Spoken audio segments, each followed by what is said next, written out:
Oke, di episode sebelumnya kita udah belajar memberi feedback bagaimana. Sekarang kita memberi instruksi. Bagaimana memberi instruksi nih? Oke? Ini ada satu contoh case study yang akan kita bahas ya.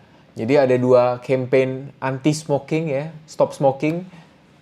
Ini ada yang kanan nih di Indonesia nih. Yang kiri adalah di Amerika ya.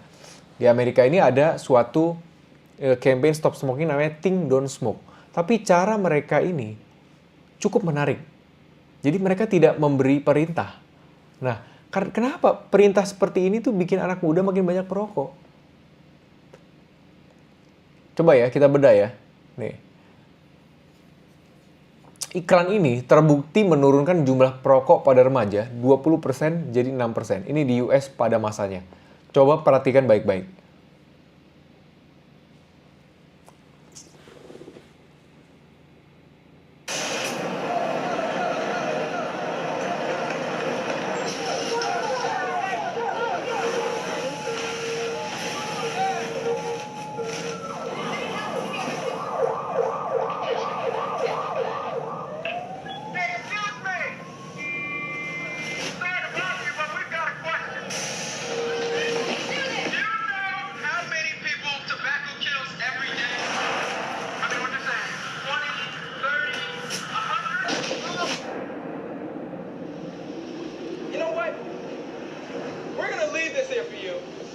So you can see what 1,200 people actually look like.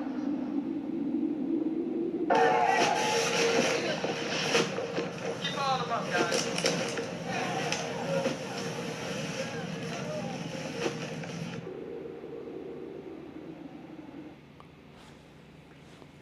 Ya. Coba kita kembalikan.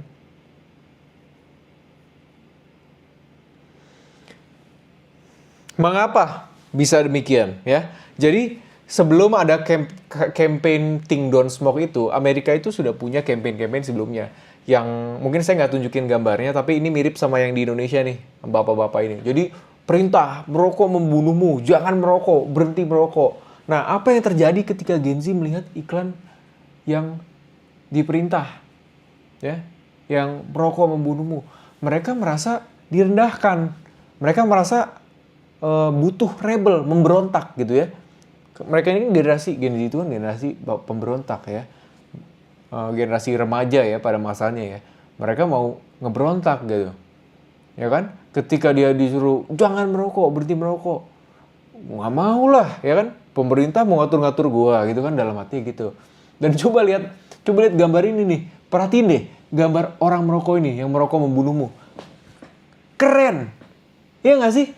Gambarnya keren banget, anjir. Gini. Itu ada gambar tengkorak kayak tengkorak-tengkorak heavy metal gitu kan. Keren banget. Keren banget. Jadi bikin pengen merokok tau. Jadi bikin pengen merokok. Jadi bukannya bikin berhenti merokok malah pengen ngerokok bawaannya. Ini jangan-jangan, kalau saya curiga ya, ini jangan-jangan hasil lobbynya dari industri rokok nih. Memang pemerintah mau bikin iklan anti rokok.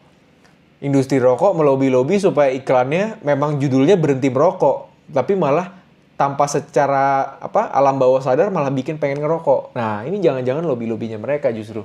Nah, apa sih yang Gen Z rasakan setelah melihat iklan yang satunya? Ya, malah mereka merasa ini kenyataan yang ditutupi dari kami. Ya, tadi kita lihat ada 12.000 ada properti mayat ya. Jadi kayak properti mayat, ini iklan, ini bohongan, ini bukan protes beneran. Jadi kayak ada properti mayat gitu dilempar ke depan kantor perusahaan rokok ya tadi ya, dilihat ya. Tadi kalau dilempar mayatnya, terus ada papan tinggi kayak setiap hari 1.200 perokok mati. Ya. Orang pada protes. Terus dilihat juga tadi di videonya ada seorang eksekutif pakai jas di ruangan mewahnya, melihat ke bawah cuma begini doang. Dari gedung, ngeliat ke jalanan. Ya, itu seorang Gen Z itu merasa direndahkan juga. Tapi bukan direndahkan sama pemerintah, direndahkan sama pemilik perusahaan rokok. Ya, jadi mereka tuh pengen memberontak. Wah, anjir nih. Nggak bisa nih kayak gini, berhenti ngerokok. Akhirnya turunlah itu tadi 28% dari perokok remaja jadi 6%. Ya, ini iklan ini sangat berhasil. Ya. Nah, sekarang kita lihat ada trik lain ya. Trik lainnya adalah transparansi ya. Transparansi ini adalah sebuah riset dari Dobson, Dittman, dan David Yeager ya. Ini adalah salah satu ya peneliti di bidang psikologi, behavior, human behavior yang cukup terkenal ya. Jadi ada suatu case nih. Jadi ada polisi keliling aja ke area-area yang banyak anak-anak muda gitu ya. Dia nanya gini, halo, saya nama polisi siapa ya kalau di Indonesia ya? Pak Hendra ya, Hendra misalnya. Halo, saya Hendra. Saya lagi keliling-keliling daerah di sini. Kebetulan lagi patroli. Boleh ngobrol sebentar, Mas? Yang satu lagi, ini polisi yang sama, ada dia kayak di split gitu kayak A dan B. Dia ini ngomong A dan B. Yang satu lagi ngomong, halo saya Hendra, boleh ngobrol sebentar? Jadi ada yang ngomong kanan, ada yang ngomong kiri. Ya mereka ngomong ke beberapa orang. Ya hasilnya bagaimana? Ya ketika si polisi ngomong yang kanan ini ya, ngomong yang kanan, halo saya Hendra, boleh ngobrol sebentar? Orang itu tidak menjawab dengan lengkap. Ya, orang yang ditanya ini, anak muda yang ditanya ini nggak menjawab dengan lengkap. Dia menutup-nutupi sesuatu gitu, kayak pembicaraan pasif gitu. Pembicaraan pasif. Orang merasa terancam. Orang menghindar, orang curiga, orang mau kabur secepat mungkin gitu. Kayak ini polisi mau apa dari gue nih? Apalagi polisi di Indonesia kan ada image-nya mungkin kurang begitu bagus ya. Dan ini studi di Amerika nih, bukan di Indonesia nih. Di Indonesia lebih kabur lagi orang gitu ya. Ini polisi mau apa dari gue nih gitu kan. Ya. Sementara yang satunya, halo saya Hendra, saya lagi keliling-keliling daerah sini. Kebetulan lagi patroli, boleh ngobrol sebentar? Dan juga ya ini orang jadi terbuka ya. Lebih enak, lebih lama ngobrolnya. Dan bahkan ini dari pengalaman pribadi saya ya. Kalau ini ditambahkan sedikit lagi misalnya, katakanlah, halo saya Hendra, saya lagi keliling-keliling daerah sini, saya lagi patroli, memastikan kalau daerah ini aman, memastikan kalau daerah ini nyaman dihuni oleh warga. Boleh ngobrol-ngobrol sebentar nggak mas? Gitu. Kalau pertanyaan dilengkapi lagi, kenapa si polisi ini keliling, misalnya lagi memastikan kondisi aman gitu ya. Orang akan jauh lebih terbuka, lebih enak ngobrolnya, ya. Terutama Gen Z ini ya, Gen Z ini akan lebih terbuka ngobrolnya, ya. Jadi ketika kita memberi instruksi, kita meminta feedback dari mereka ya. Kadang waktu itu ada seorang yang salah satu perusahaan IT yang konsultasi sama saya, manajernya. Ini gimana mas, kok tim saya ini kayak gak bisa diajak diskusi ya mas? Kok diskusi ini kok kayaknya minim sekali gitu loh ininya. Outputnya minim sekali gitu.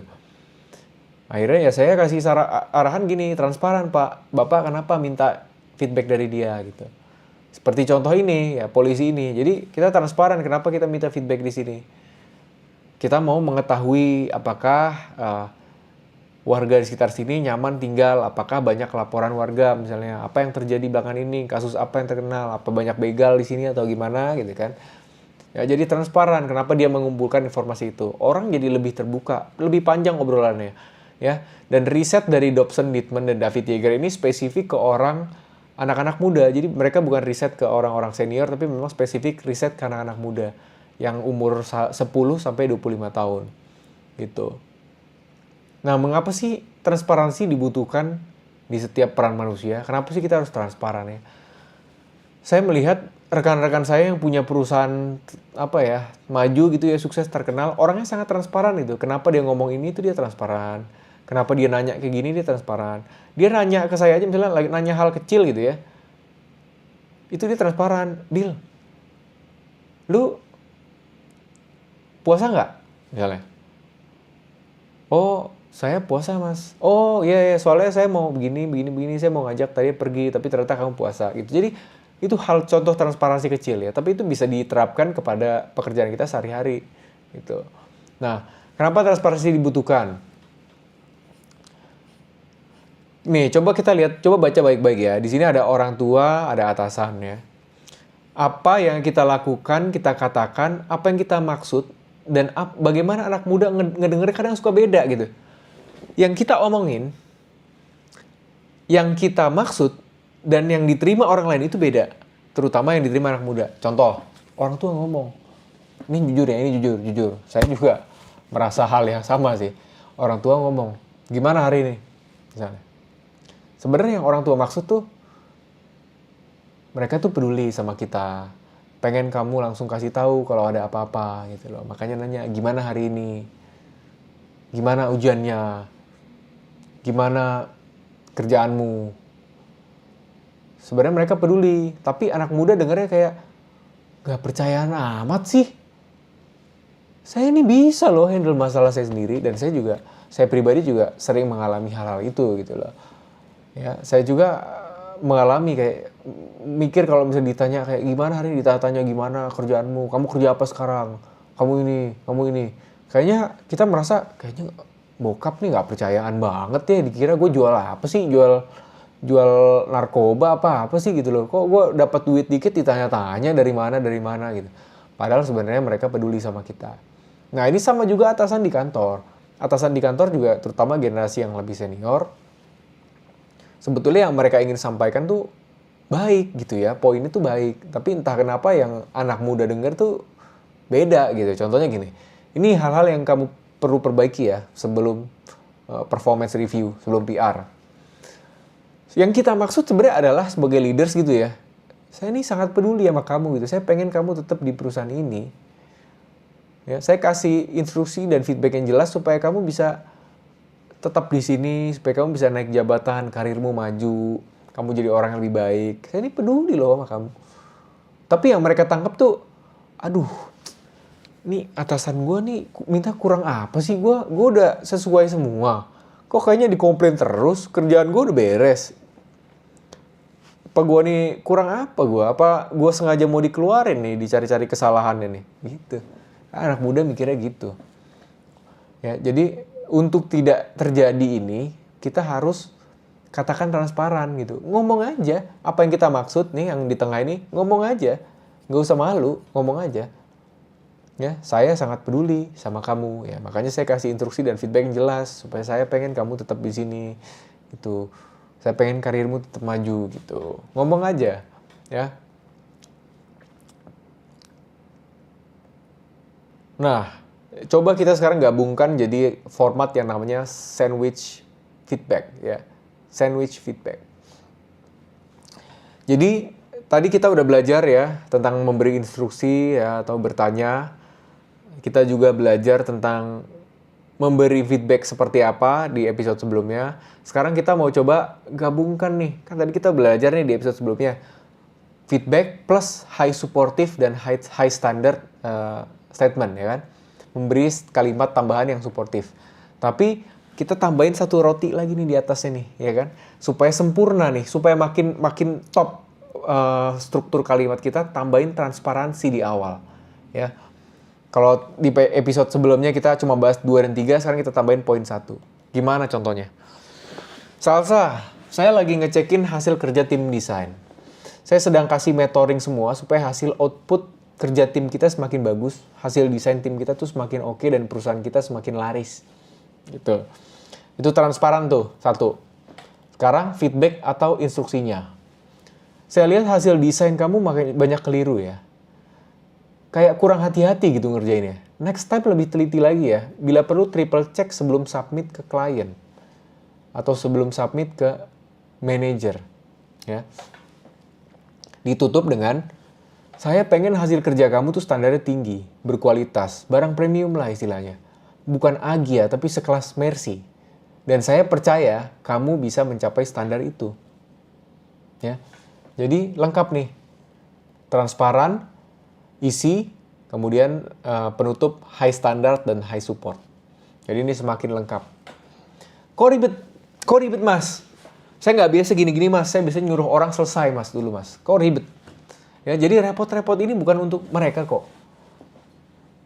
Pada akhirnya kan kalau mereka ini punya output kerja yang lebih baik, yang untung siapa? Mungkin Bapak Ibu sebagai manajer, mungkin perusahaan, atau Bapak Ibu kalau pemilik perusahaan gitu kan. Perusahaan makin maju. Jadi jangan pikir repot-repot ini untuk mereka gitu. Repot ini adalah untuk kalian sendiri gitu. Ya. Jadi mempermudah Bapak Ibu dalam kerja. Dan hasil kerja timnya juga jadi lebih baik. Sekaligus memberikan mereka lingkungan kerja yang nyaman. Supaya mereka nggak resign. Supaya mereka tertantang. Supaya mereka pengen berikan yang terbaik gitu. Jadi hitung-hitung pahala juga. Oke? Di selanjutnya kita akan bahas tentang mentorship mindset. Dan ini akan dibahas di episode selanjutnya.